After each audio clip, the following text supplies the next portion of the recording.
Link TV, connecting you to the world. Link TV is viewer supported. Watch more at linktv.org. Today on Earth Focus, wind energy may cut dependency on fossil fuels, but as the film Windfall shows, there is a downside. Film director Laura Israel shares her insights with Earth Focus correspondent Miles Benson. Coming up on Earth Focus.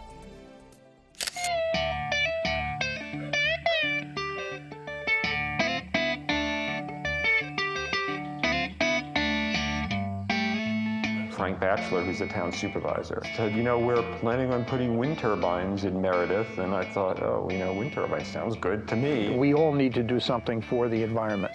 Any alternative energy is something we have to consider, we need to pursue. A couple of guys from Airtricity, big wind developer, knocked on the door. I saw some turbines as I was driving on back roads, and I thought they were so beautiful. I just couldn't believe it. We signed a lease to have a turbine up on our hill, at least one turbine. We've lived with the wind.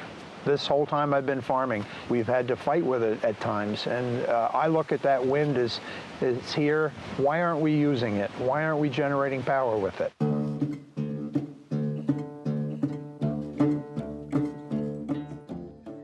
Windfall director Laura Israel looked at the downside of wind energy in a community she knows well, the small town of Meredith, New York. I have a little log cabin in Meredith, and I heard about the wind industry coming to Meredith. They were going to build a facility there, and I got really excited. I thought, I want a wind turbine on my property. And I was thinking of a windmill, much like you see in the Dutch countryside, or even in the desert when you see them far away, they look so elegant. But then I started to find out more about them and realized how industrial they are, how large they are, and some of the problems health problems that people were having living so close to them. The complexities of the issue are what attracted me too. The fact that something could seem so good but have this other side to it. How big are these things? 400 feet and up. Now they're building them like 500 and up. My boyfriend at the time was an architect. I remember talking with him on the phone, and he said, how tall are they? And I said, 400 feet. And he said, 400 feet? That's not human scale. And the first proposal had them 1,000 feet from people's homes. The film makes clear that the people who live near these turbines are going to have to live with the constant sound of them and with the constant blinking of the shadows over their homes. It changes their whole way of life, doesn't it? It's when the sun gets behind the blades of the wind turbine, and there's a very deep shadow that goes on people's houses and in their yards. And if you live in an area where the outdoors is everything, you can't go in your yard. People say that they can't garden, and they have to close their shades. And some people leave their home at certain times of the day when the shadow flicker gets too bad.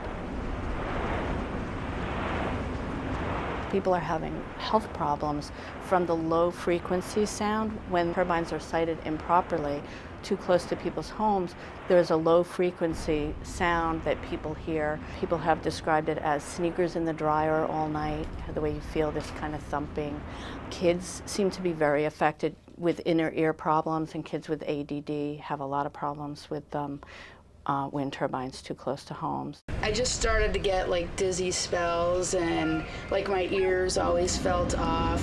You know, I felt sick to my stomach from the time I got up in the morning to the time I went to bed. And the only thing that really had changed, I mean, I've lived here for 8 years now, was the windmills started. The people who are saying they're having problems are sometimes called NIMBYs, not in my backyard, or that they're imagining it, or that it's just an annoyance, it's not really a health problem. I've heard of people just moving away and leaving their house and not getting any money for it. They just have to get out of there. As your film makes clear, this issue has divided the community. Some folks are happy to lease their land and make money.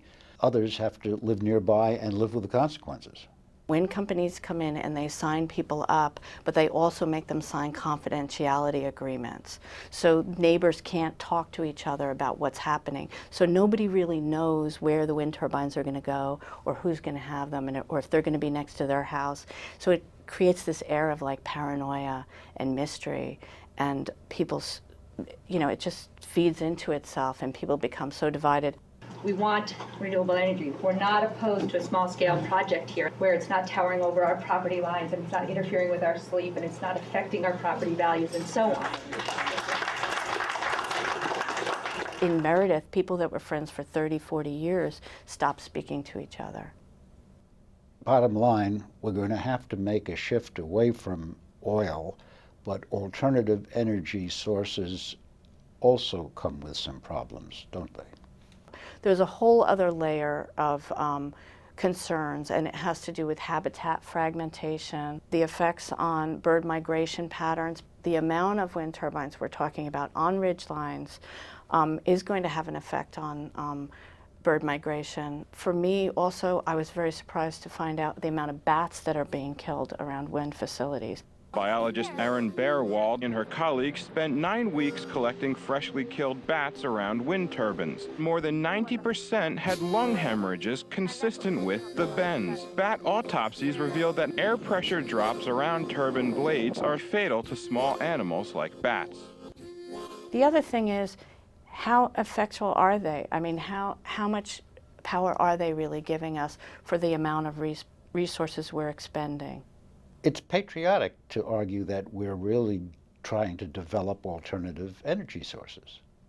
Well, we do have to find renewable energy sources, and we do have to do that, but we also need to make them sustainable for the communities that they're going to be in. We have to give something back, and we have to involve them in the process. Laura Israel, thank you very much. Thank you.